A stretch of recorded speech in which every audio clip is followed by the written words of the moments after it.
nga pagkaistorya no, si Ilyas dili angay idolay sa tanan. Kay nga naman, kanang iyang sayaw nga balik-balik, kiyod-kiyod. Wait lang mga kiyo, ang ingay naman ng babae na to guys. Sino ba to guys? Lumabas lang to sa timeline ko kanina mga kiyo, pero hindi ko na tiningnan kung sino yung nag-upload. Yun yung mali sa akin guys. Yan, hindi ko na tiningnan kung sino yung nag-upload. Basta, tiningnan ko lang kasi tong video mga kiyo at mukhang pabida-bida to guys. Ayan, halatang sumasakay lang naman to sa trending ngayon sa Facebook. Mga kiyo na pinag-uusapan ngayon, si Ilyas TV. So ito guys, agad-agad naman, hindi na nag-iisip. Yan, agad-agad kinuha yung cellphone, sabay tutok yung camera sa kanyang pagmumuka, na akala naman niya maganda. Sabay salita ng na kung ano-ano kay Ilyas TV. Grabe naman to guys. Ihalata naman sa mukha nito mga kiyo na pag sinayawan siguro to ni Ilyas TV guys, kikiligin to pati yung buhok niya na kulot. Baka mag-straight yan. So ito mga kiyo, grabe po siya makapagsalita. Yan, ang hirap-hirap kasi ngayon mga kiyo sa mga Pilipino. Yan, basta may trending ho talaga, kahit gusto naman nila yung isang tao guys, gagawa nila ng hindi maganda. Yan, para pag-usapan din sila. Parang ganun, parang sumasabay for the views lang talaga itong mga ginagawa ng mga hinayupak na tumaki dito sa social media ngayon. Lalong-lalo na sa Facebook, talamak talaga mga kakiyo. Pasensya na kayo guys, hindi po ako nag-upload ng video sa Facebook. Yan, mga personal vlog ko lang po yung ina-upload ko doon sa Facebook. Kasi ang dami talagang toxic mga kakiyo. Kaliwat kanan po yung toxic sa Facebook. Isa na to mga kakiyo na hindi nag-iisip guys. Yan, akala niya siguro mga kakiyo, sisikat po siya dito po sa kanyang pinanggagawa ngayon. Sumasabay ka pa talaga sa trending. Sumasabay ka pa talaga. Akala mo talaga papansinin ka ng mga tao. So ito guys, panoorin natin ang sinasabi niya dito mga kyo. Pakinggan natin mabuti guys. Sabay i-react natin mamaya kung ano yung sinasabi nito mga kyo ng kulot na to. Prangka lang nga pagkaistorya no, si Ilyas dili angay idolay sa tanan. Kay nga naman, kanang iyang sayaw nga balik-balik, kiyod-kiyod. Sus, mga igatrang babae ang mo idolize anang Ilyas, mga kay nga naman ang ihang action pang dim. Grabe, sobrang sama ng tabas ng dila nito mga kiyo. Kawawa yung magiging asawa nito guys. Kung ganito yung asawa mo, kawawa ka talaga. Sa bunganga nito mga kiyo, grabe naman siya makapagsalita. Sabi po niya, hindi daw bagay na iduluhin ng lahat. Sino bang nagsasabi na iduluhin yung lahat? Di ba? Yung gusto lang umidolo kay Ilyas TV, yun lang. Hindi naman lahat. Hindi naman sa pilitan yung pag-idolize kay Ilyas TV. Kung sino lang yung may gusto sa kanya, gusto yung attitude niya, gusto yung charisma niya, gusto yung pinapakita na sa social media na pagiging totoo, pagiging humble, di gustuhin nyo. Di ba kung ayaw nyo, hindi, wala naman po yung pilit sa inyo. Ganun lang po yun kadali. Yan, tapos sabihan mo pa na parang demon, grabe ka naman.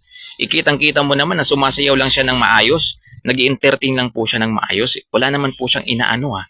Yan, wala naman po siyang binabastos sa taas ng stage. May nakita ka bang binastos niya? Yung mga babae nga sa kanya yung umaakyat, sila yung unang-unang humahalik. Yan, sila yung unang-unang yumayakap. Yan, sinusuklian lang naman ni Ilyas TV yun, mga kakiyo. Grabe naman to. Yun lang yung masakit guys. Yung pagsabihan kanya na parang demon daw. Grabe naman tong babae na to guys. Akala mo naman perfecto talaga to. Yan, isa mukha pa lang mga kakiyo. Ang dami rin tong nagawang kasalanan sa mundo guys. Yan, ito yung mahirap sa mga Pinoy minsan eh. Akala talaga nila, perfecto talaga sila guys. Kaya kung makapagsalita sa kapwa nila guys, grabe na talaga. Yan, to the highest level na po talaga guys makapagsalita. Grabe naman tong babae na to guys makapagsalita. Yan, nilait niya na guys, sinabihan pa niyang parang demonyo raw. Yan, demon daw, sabi niya guys. Grabe naman to, kawawa yung magiging asawa nito, maging anak nito sa babae na to guys. Yan, akala mo naman mga kiyo, perfecto po talaga siya. Ayan, akala mo walang nagawang kasalanan simula nung bata po siya. Mga kiyo, grabe naman. Hinusgahan mo kaagad si Ilyas TV doon sa kanyang pamamaraan sa pag-entertain ng kanyang mga tagahanga. Grabe ka naman. Napakabait po niyan ni Ilyas TV kung nakasubaybay ka lang sa kanya talaga. Kung kilala mo lang talaga si Ilyas TV, napakabait po niyan. Yun lang po yung way niya kung paano niya pasasayahin yung kanyang mga tagahanga, yung kanyang mga followers, yung kanyang mga fans sa gig, sa concert. Ganun lang po siya talaga. Yan, at wala naman po siyang binabastos na mga kababaihan. Kung may binastos po siya, hindi sana nag-trending na yon. Yan, lahat po yun mga ginagalang po ni Ilyas TV guys. Grabe naman po kayo, hinusgahan nyo na kaagad. Yan, depende doon sa nakikita po ninyo. Ayan, sana po lahat ng pinagsasabi mo dito ay wag bumalik sa'yo. Ayan, alam ko may kasalanan ka rin ginawa. Ayan, at sana guys, sa mga ganitong klaseng tao, yan, better shut up na lang. Ayun, napapa-English po ako sa inyo. Yan, itikom nyo na lang yung bibig ninyo. Dahil kung ayaw nyo po sa isang tao, wag nyo pilitin yung sarili ninyo. Ganun lang po yung kadali. Yan, at iwasan nyo na po magsalita ng hindi maganda. Kasi baka mag-reflect po, baka bumalik po sa inyo yung mga pinangsasabi po ninyo sa isang tao. Ayan, kasi mahirap yan mga Q, na yung binitawan na nating salita mga Q, mahirap na po yung bawiin guys. Ayan, so ayun mga Q, maraming salamat sa panonood ng video natin ngayon mga Q. At abang lang kayo guys mamaya sa update natin. Ayan, sa concert po ng Ilyas JTB Band. Ayan, sa Pulumulok, South Cotabato po sila mamaya mga Q. Tutugtog, doon po sila magpapasabak mga Q, magpapakilig, magpapatili po ng mga taga Pulumulok, South Cotabato. So yun lang guys, maraming salamat po sa inyong lahat. Ingat po mga Q at sana po suportahan niyo po yung aking YouTube channel. Ito po yun guys.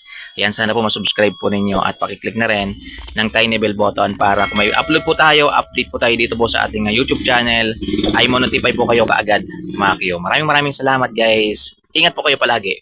One love.